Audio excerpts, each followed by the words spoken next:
Right, hello. I'm going to be showing you the backhand pass. This is a pass in Ultimate Disc. It was the one that is most used. It's the one that is most likely to be defended, and it's used for long and short distant throws.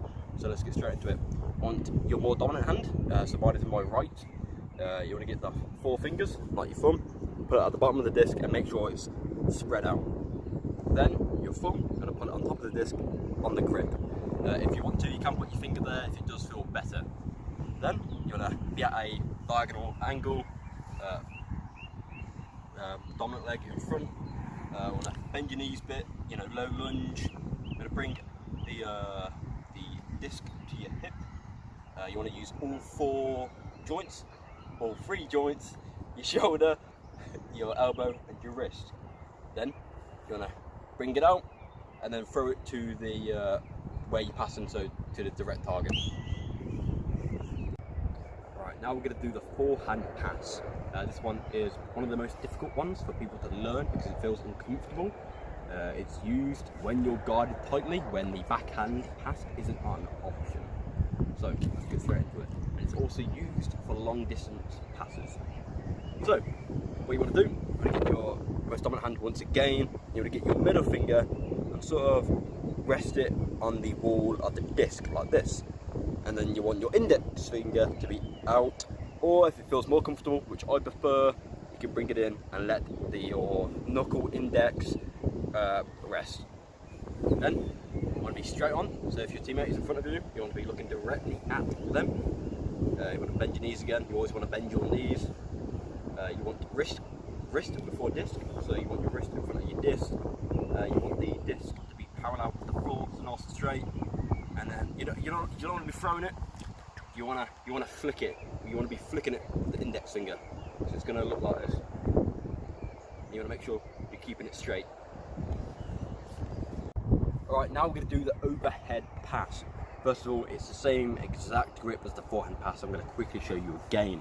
So your middle finger, you want it on the rim of the disc, and then you want your index finger spread out exactly like this, or if it feels better, have your index finger resting on the bottom of the disc and make sure your thumb is on the grip.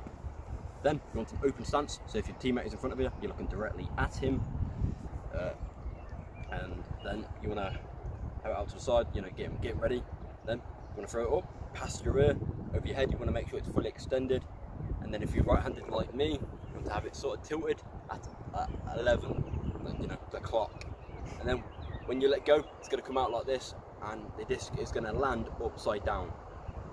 So this is used for long distance passes. It's more effective when you've got a tall player, but there is also a high risk because it's in the air for quite an extended period of time, so the opposite team can get it. Right, now we're going to be doing all the catches in Ultimate Disc. First one, the most easy, is called the clap catch. You want your top hand, your more dominant hand on the top, because you want to be ready to do the backhand throw, and your less dominant hand at the bottom is going to look like this. It's pretty simple. This is going to be most likely used when it's coming at the midline of your body. Right, now for the over arm catch. You want your fingers at the top and your thumbs at the bottom. It's pretty simple. You're going to most likely be using this when you're jumping when the disc is quite high. Next is the lower arm catch. It's the complete opposite. You want your thumbs on top and your fingers at the bottom, and you're most likely going to be using this when the disc is close to the ground. Alright, now for the guard. This is a defense technique in Ultimate Disc. So, you get in a low lunge position. You want to be on the opposition's backhand.